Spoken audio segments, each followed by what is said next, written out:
di Perjanjian Baru. Itu aja bedanya. Nanti selain daripada konsep ketuhanan, kita juga bisa melihat konsep keselamatan. Oke, sebelum kita ke konsep keselamatan, saya informasikan satu lagi begini. Di dalam Perjanjian Lama ini atau di sini, ini konsep ketuhanannya mengatakan bahwa Tuhan itu bukan manusia. Tuhan itu bukan anak manusia. Ya, sama nggak atau setara nggak dengan Lam Yalid Walam Yulad? Mirip ya? Jadi tidak ada cerita Tuhan bisa jadi manusia. Tidak ada cerita Tuhan diperanakan atau Tuhan memperanakan. Sama ya dengan surat Al-Ikhlas ayat ketiga ya.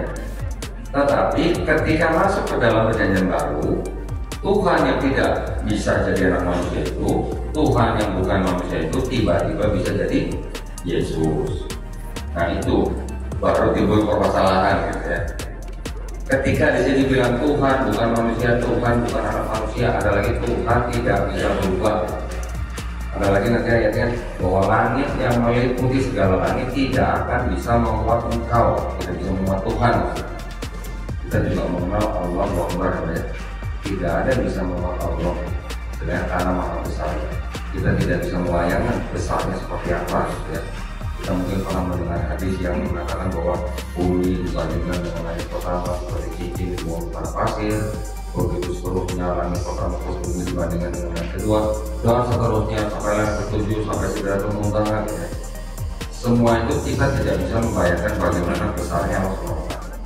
Begitu juga di sini, langit yang meliputi segala langit tidak dapat memuat engkau, tidak dapat memuat Tuhan. Jadi konsepnya atau konsep ketuhanannya itu sebenarnya mirip dengan kita ya. Tetapi ketika masuk dalam Perjanjian Baru, Tuhan yang tidak bisa atau yang tidak bukan manusia itu tiba-tiba menjelma jadi manusia, tiba-tiba menjadi Yesus.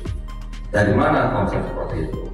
Nah, ternyata konsep Tuhan bisa menjelma jadi manusia itu tidak berasal dari Yahudi, tapi berasal dari mana? Dari paganisme Romawi dan Helenisme Yunani.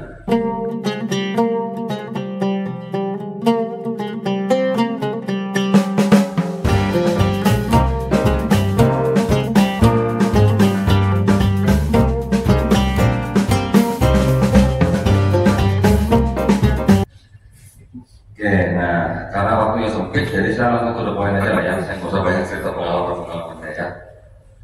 Sekarang apa yang akan saya bagikan kepada Bapak Ibu, mungkin nanti ada yang Bapak Ibu ini baru pertama kali dengar. Ya. Kenapa Kristen mengajak orang dari kalangan mana saja, mau Islam mau apapun untuk masuk ke agama Kristen? Karena beritanya tadi saya sudah baca. Tetapi apakah isi daripada kitab ini?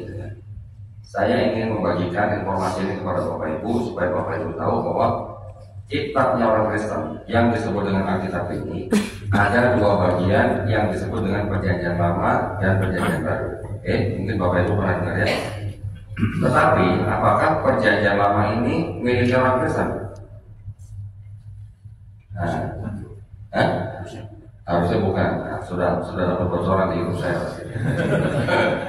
Ya, yang Perjanjian Lama ini ternyata bukan punya orang Kristen. Punya siapa? Punya orang Yahudi. Jadi memang Kristen juga timbulnya dari Yahudi. Ya, Kristen timbulnya dari Yahudi. Kalau Yahudi mungkin secara akademisi dikatakan agama yang sudah berusia kurang lebih mungkin berapa ya? 3000 tahun lah mungkin ya. Dari Yesus dulu sampai ke Nabi Daud, Nabi Sulaiman, itu kan 1000 tahun kira-kira. Ya mungkin 1000 tahun sebelum Yesus tambah sekarang 2000, berarti kurang lebih 3000 tahun secara akademisi. Okay? Tetapi kalau Kristen itu timbulnya baru di abad pertama Masehi, berarti baru 2000 tahun. Okay? Tetapi apakah betul kalau Kristen itu agama yang menyembah Tuhan yang sama dengan Yahudi? Nah ini yang harus kita ketahui gitu ya. Terus kalau begitu dengan kita Islam bagaimana? Apakah kita Islam menyembah Tuhan yang sama dengan Tuhan yang disembah oleh Kristen dan Yahudi? Perlu kajian lagi ya. Oke, jadi saya harus beritahukan ini supaya nanti pada akhirnya Bapak Ibu bisa mengetahui. Separuh daripada kitab Kristen atau nggak separuh sebenarnya, 2/3 nih, ya. Yang Kristen punya hanya yang merah ini, jadi yang nah segini yang ini punya Kristen, yang ini Yahudi. Ini perjanjian lama, ini perjanjian baru. Oke. Yang perjanjian lama asalnya ternyata dari kitab Yahudi yang namanya ini Tanakh. Lihatlah sikap pemilik toko Tanakh. saat didatangi dua pembegal. Tanakh itu kata dari orang Langsung mencibir tubuhnya. Orang itu adalah yang disebut dengan, kita sering mendengar dengan kata Taurat, ya. Di Quran sering disebut Taurat. Taurat yang di dalam kitab ini itu isinya ada 5 kitab, disebut dengan 5 kitab Musa. Kejadian, Keluaran, Imamat, Bilangan, Ulangan. Kemudian yang disebut dengan Nevi'im, kita mengenal Nabi. Jadi Nevi'im adalah kitab yang mengisahkan nabi-nabi. Ada Nabi Yeremia, Yesaya, Isaya, Ayub, Yunus, Hagai, Maleakhi dan sebagainya. Kemudian kumpulan-kumpulan kitab yang berikutnya adalah kitab Ketuvim. Ketuvim disebut dengan tulisan orang-orang bijak. Termasuk di dalam Ketuvim itu ada kitab yang namanya Mazmur di sini, ya. Kita di Quran sering membaca Zabur. Okay. Jadi ini adalah kitabnya orang Yahudi yang mana ini disusun kira-kira tahun 450 sebelum Masehi. Ditulis dalam bahasa Ibrani, ya. Tulisan Ibrani seperti ini. Kalau kita sudah terbiasa membaca Quran, begitu kita mengenal huruf mereka, mudah mengikutinya. Nggak susah-susah amat, ya. Karena apa? Karena bahasa Ibrani, bahasa Arab, bahasa Aramaik itu adalah bahasa Semitik, ya. Kemudian kitab ini yang disusun 450 sebelum Masehi di abad ketiga diterjemahkan menjadi bahasa Yunani, menjadi kitab ini Septuaginta, diterjemahkan di Alexandria Mesir, diperintahkan oleh Raja Ptolemy II, ya, untuk melengkapi perpustakaan yang ada di Alexandria Mesir. Karena di Alexandria pada saat itu abad ketiga merupakan kota yang penuh dengan ilmu, pusat ilmu gitu ya. Perpustakaan di sana luar biasa komplit. Kitab ini diterjemahkan menjadi bahasa Yunani untuk melengkapi perpustakaan di sana.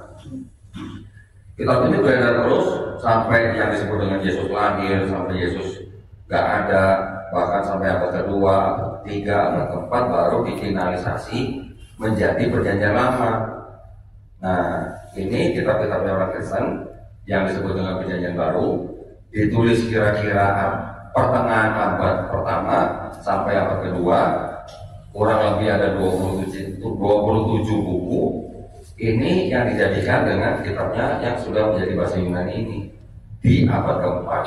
Ini dijadikan satu. Nah, inilah kitabnya orang Kristen. Diterjemahkan ke bahasa Latin, ke bahasa Jerman, bahasa Inggris dan sebagainya sampai ke bahasa Indonesia ini. Oke.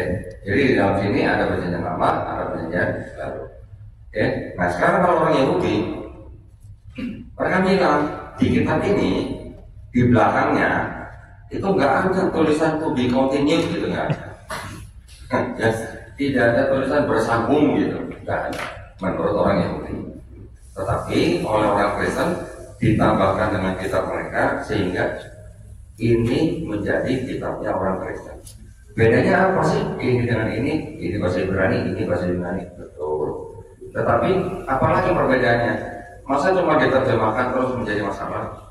Buat orang Yahudi bermasalah. Kenapa? Karena di dalam kitab mereka ini di sini tidak ada yang namanya nubuat buat Yesus.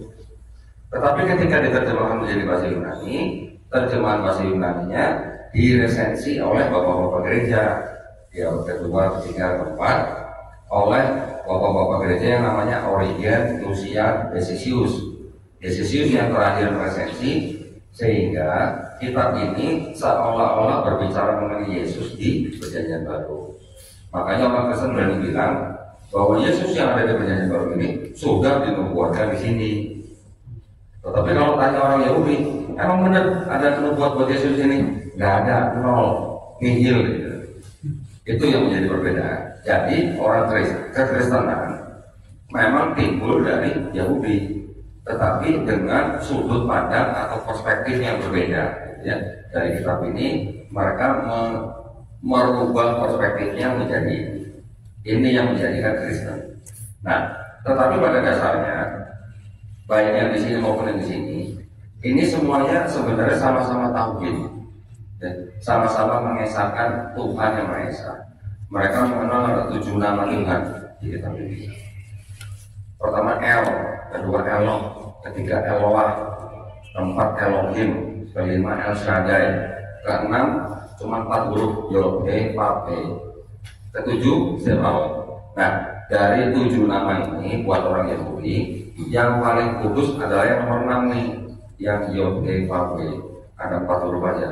4 huruf ini disebut sebagai Tetragrammaton, ya, 4 huruf paling suci. Mereka tidak berani menyebutkan dengan melafazkan apapun kecuali dengan kata ganti apa? Adonai atau Hashem.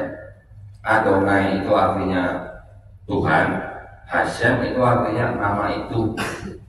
Ya, jadi mereka nggak boleh menyebutkan dengan sembarangan 4 huruf itu, gitu, ya. Yang boleh menyebutkan hanya imam besar mereka yang disebut dengan Kohen Gadol, yang mana dia hanya menyebutkan 1 tahun sekali di upacara yang sangat sakral, dan yang tahu bacanya cuma dia aja. Nah, sekarang saya tadi katakan bahwa di dalam kitab ini sebenarnya konsep ketuhanannya itu adalah tauhid. Karena apa? Karena mereka mengatakan ada sebuah kalimat syahadat yang disebut Shema Israel, Adonai Eloheinu, Adonai Echad. Ya, itu syahadat mereka gitu ya. Apa tuh artinya? Shema Israel, hai bangsa Israel, Adonai Eloheinu, Adonai Echad. Tuhan Allah kita, Tuhan itu Esa. Berarti kalau kita terjemahkan bahasa Arab apa? La ilaha illallah, sama gitu ya. Nah, jadi ketika kita memandang sebuah kitab yang sekarang ada kitab orang Yahudi, ada kitab orang Kristen, yang ini tauhid, yang perjanjian lamanya ini juga masih tauhid sebenarnya, ya, karena pesannya sama, pesannya, tetapi bahasanya di sini sudah dirubah-rubah menjadi seolah-olah menubuatkan Yesus atau meramalkan Yesus di perjanjian baru. Itu aja bedanya. Nanti selain daripada konsep ketuhanan, kita juga bisa melihat konsep keselamatan. Oke, sebelum kita ke konsep keselamatan, saya informasikan satu lagi begini. Di dalam perjanjian lama ini atau di sini, ini konsep ketuhanannya mengatakan bahwa Tuhan itu bukan manusia. Tuhan itu bukan anak manusia. Ya, sama nggak atau setara nggak dengan lam yalid walam yulad? Mirip ya? Jadi tidak ada cerita Tuhan bisa jadi manusia. Tidak ada cerita Tuhan diperanakan atau Tuhan memperanakan. Sama ya dengan surat Al-Ikhlas ayat ketiga ya. Tetapi ketika masuk ke dalam perjanjian baru, Tuhan yang tidak bisa jadi anak manusia itu, Tuhan yang bukan manusia itu tiba-tiba bisa jadi Yesus. Nah itu baru timbul permasalahan gitu ya. Ketika di sini bilang Tuhan bukan manusia, Tuhan bukan anak manusia, ada lagi Tuhan tidak bisa berubah. Ada lagi nanti ayatnya bahwa langit yang meliputi segala langit tidak akan bisa memuat engkau, tidak bisa memuat Tuhan. Kita juga mengenal Allah Akbar ya. Tidak ada yang bisa memuat Allah, selain karena maha besarnya. Kita tidak bisa membayangkan besarnya seperti apa gitu ya. Kita mungkin pernah mendengar hadis yang mengatakan bahwa bumi dibandingkan dengan langit pertama seperti cincin dibuang pada pasir, begitu seterusnya langit pertama terus bumi dibandingkan dengan langit kedua, dan seterusnya sampai langit ketujuh sampai Sidratul Muntaha gitu ya. Semua itu kita tidak bisa membayangkan bagaimana besarnya Allah SWT. Begitu juga di sini, langit yang meliputi segala langit tidak dapat memuat engkau, tidak dapat memuat Tuhan gitu. Jadi konsepnya atau konsep ketuhanannya itu sebenarnya mirip dengan kita ya. Tetapi ketika masuk dalam perjanjian baru, Tuhan yang tidak bisa atau yang tidak bukan manusia itu tiba-tiba menjelma jadi manusia, tiba-tiba menjadi Yesus. Dari mana konsep seperti itu? Nah, ternyata konsep Tuhan bisa menjelma jadi manusia itu tidak berasal dari Yahudi, tapi berasal dari mana? Dari paganisme Romawi dan Helenisme Yunani. Kita mengetahui bahwa bangsa Israel memang melalui perjalanan sejarah yang sangat panjang. Ketika mereka keluar dari bangsa Mesir, dikeluarkan oleh Nabi Musa AS, diteruskan oleh Nabi Yosua bin Nun sampai masuk ke dalam tanah Kanaan. Kemudian mereka dipimpin oleh hakim-hakim, 12 hakim-hakim ya. Kemudian mereka berubah menjadi kerajaan, dipimpin oleh raja pertama yaitu Raja Saul. Kemudian Raja Saul wafat digantikan oleh Raja Daud, Nabi Daud alaihissalam. Kemudian Nabi Daud wafat digantikan oleh anaknya Nabi Sulaiman alaihissalam. Sampai akhirnya Nabi Sulaiman alaihissalam meninggal, baru kerajaan Israel terpecah menjadi dua. Kira-kira itu terjadi di abad ke-10 sebelum Masehi. Israel terpecah menjadi Israel Utara dan Israel Selatan. Tidak lama kemudian Israel Utara dicaplok oleh bangsa tetangganya Assyria. Tidak lama kemudian Assyria yang menguasai Israel Utara dan akhirnya dicaplok oleh Babilonia. Babilonia menguasai Israel Utara dan Israel Selatan dan menghancurkan Haikal Sulaiman, menghancurkan bait suci yang dibangun pada zaman Raja Sulaiman alaihissalam. Ketika itu bangsa Israel dibuang ke Babilonia. Ketika di Babilonia ditaklukkan oleh Persia. Persia menguasai seluruh daerah itu. Kemudian Persia dikalahkan oleh Yunani. Yunani menguasai daerah itu kira-kira 250 tahun. Kemudian baru digantikan oleh Romawi di akhir-akhir abad pertama sebelum Masehi. Ya. Jadi kalau kita lihat dari bangsa Mesir sampai dikuasai oleh Romawi, 1000 tahun ada ya, bangsa Israel dikuasai oleh bangsa-bangsa yang pagan atau yang menganut Helenisme. Apa itu Helenisme? Helenisme adalah paham kepercayaan yang dianut oleh bangsa Yunani, yang mana mereka menyembah dewa-dewa. Ya, ada dewa Zeus paling tinggi. Kemudian dewa Zeus ini adalah dewa yang selamitan gitu istilahnya. Ya, melihat perempuan cantik diambilin punya anak. Nanti anaknya bisa ada Hercules, Perseus dan macam-macam.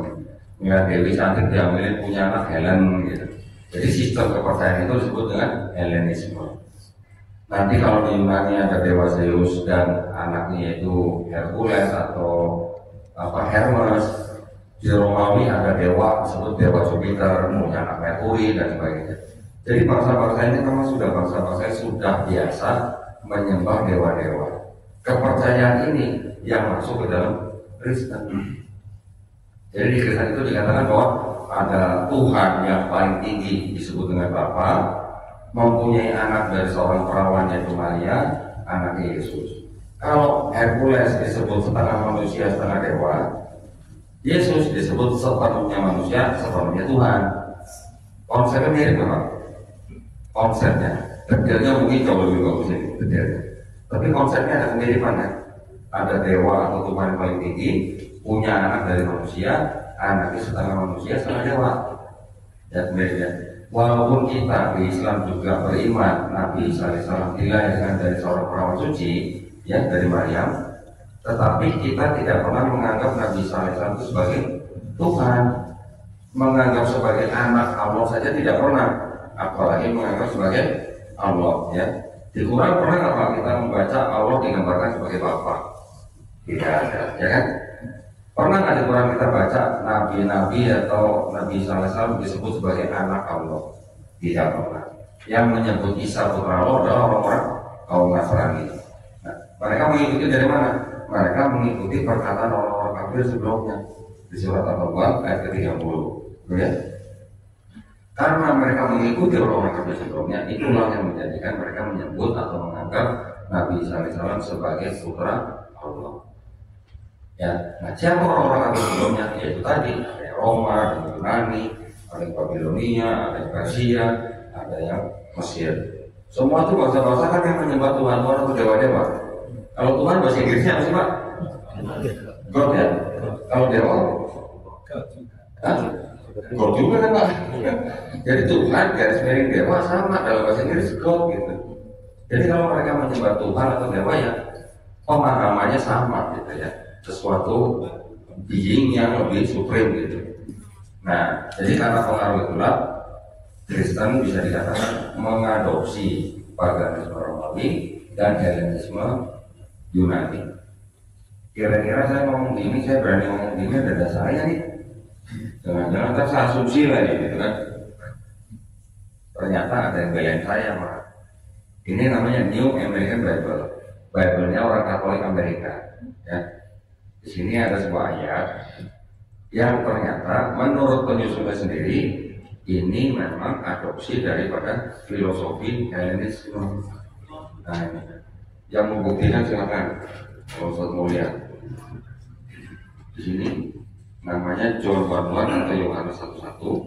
Ini ayatnya, in the beginning was the word and the word was with God and the word was God. Ini ada catatan kakinya, sini ada tanda kuning. Hellenistic philosophy. Ya, bukan saya ngomong loh, yang ngomong Bible sendiri loh. Ya, oke. Terus kemudian di dalam kisah-kisah mereka, ini juga ada yang namanya pernah mendengar Paulus Pak?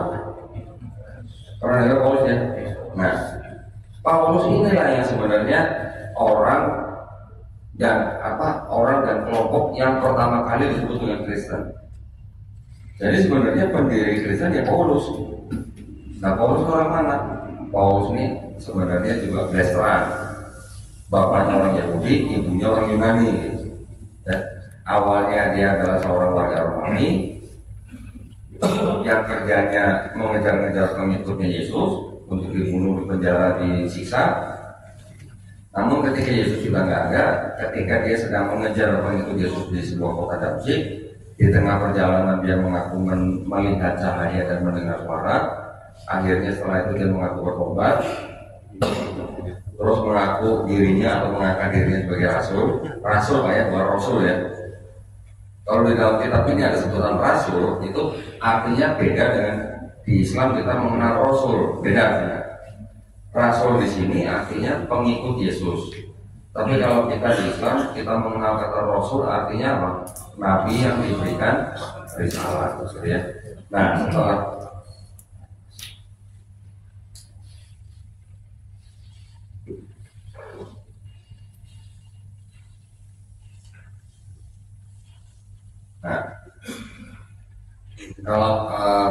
setelah Paulus mengangkat dirinya sebagai rasul atau pengikut Yesus, dia akhirnya memberitakan tentang Yesus. Cuma dia punya target audiens gitu. Wah, itu bahasa kerennya ya. Dia punya target audiens itu bukan untuk orang Yahudi, tetapi untuk orang non Yahudi. Ya. Karena dia juga separuh orang Yahudi, dia tahu hukum Taurat gitu. Ya. Kalau diceritakan Yesus ini tidak meniadakan hukum Taurat, Paulus dia berani mengatakan bahwa untuk orang Yahudi kamu harus tetap hidup di bawah hukum Taurat. Tetapi untuk orang non Yahudi kamu tidak perlu hidup di bawah hukum Taurat. Karena apa? Karena dosa-dosa kamu sudah ditebus dengan matinya Yesus di atas kayu salib. Matinya Yesus di atas kayu salib itu untuk membatalkan hukum Taurat. Nah, ini kata Paulus. Sedangkan kata Yesus, aku datang bukan untuk meniadakan hukum Taurat, tapi untuk menggenapi. Jadi ada perbedaan nih antara ajaran Yesus dan ajaran Paulus. Saya berani ngomong begini karena memang ada ayat-ayatnya. Ya.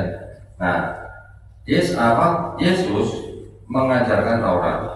Di dalam kitab ini konsep keselamatannya yang mau selamat bertobat. Ya, ada ayat yang mengatakan begini.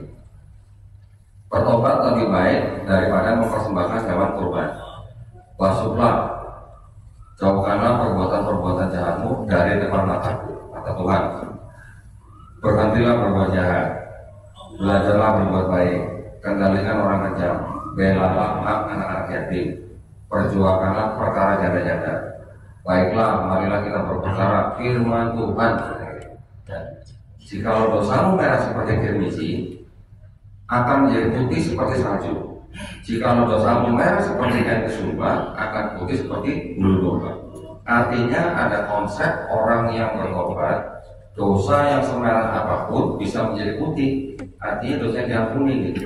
Sama apa dengan kita di Islam? Insya Allah sama aja. Jika kita bertobat, menyesali perbuatan kita, tidak mengulangi perbuatan kita mengusahakan kebaikan, membantu anak-anak yatim, mengurusi janda-janda, mengurusi perkara janda-janda ya. Insya Allah dosa kita diampuni, kan? Sama di sini konsepnya. Yesus juga mengatakan yang sama. Ditanya sama ahli Farisi, hukum yang terutama itu apa? Hukum yang terutama itu adalah Shema Israel, Adonai Elohenu, Adonai Echad. Sama dengan yang disebut oleh Nabi Musa AS. Sama persis.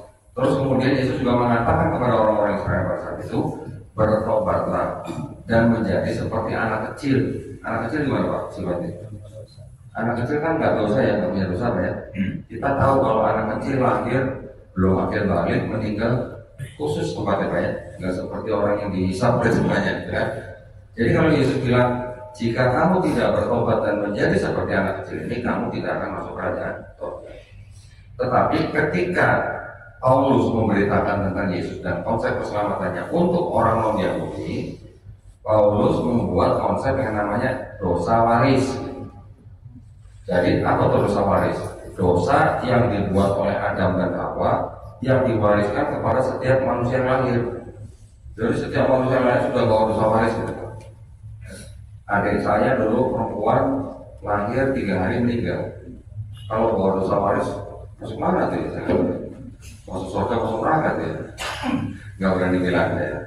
Tapi kalau ada dosa waris berarti apa? Menurut Paulus, kalau ada dosa waris berarti kita tidak bisa bersatu kembali dengan pencipta kita, kecuali ditebus dosa itu dengan matinya Yesus di atas kayu salib, dengan matinya Tuhan di atas kayu salib. Itu konsepnya Paulus. Jadi kalau kita mau kelompokkan kitab ini, yang 2/3 yang dari sini kitab yang berkonsep tauhid, ya. Kemudian di dalam perjanjian baru ada yang namanya 4 gospel, Matius, Markus, Lukas, Yohanes, yang menceritakan Yesus dari mulai lahir sampai diangkat di salib, sampai diangkat. Di 4 gospel itu juga masih kita bisa bilang tauhid, karena Yesus mengajarkan tauhid. Yesus mengajarkan hanya menyembah kepada Sang Pencipta gitu, ke Bapa, disebutnya Bapa gitu ya. Tetapi ketika kita sudah mulai masuk ke dalamnya bagian-bagian akhir ini, di mana di sini ada 13 surat dari Paulus. Nah, di dalam surat-surat Paulus itulah timbul yang namanya ide dosa waris, timbul yang namanya ide tidak perlu hidup di bawah hukum Taurat, karena hukum Taurat itu sudah dibatalkan dengan matinya Yesus di atas kayu salib. Timbul ide bahwa orang-orang non-Yahudi itu bilang apa? Tidak perlu sunat. Orang Yahudi ikut hukum Taurat kan harus sunat, ada zakat, ada tradisi-tradisi yang sebenarnya sama dengan kita gitu. Ada wudhu, sujud, macam-macam ya. Kita sama, yang kita lakukan sekarang ini semua tidak jauh berbeda dengan yang dilakukan oleh masa Yahudi. Ada sholat, mereka juga sholat. Kita ada mandi besar, mereka juga ada baptis. Semua sama sebenarnya. Hanya syariat-syariat itu yang disempurnakan di dalam Quran dan Sunnah. Nah, ketika ada ide yang baru itu, akhirnya Paulus dan salah seorang sahabatnya itu Barnabas dan kelompoknya setelah tinggal di Antiokhia selama setahun, baru mereka disebut dengan Kristen. Nah,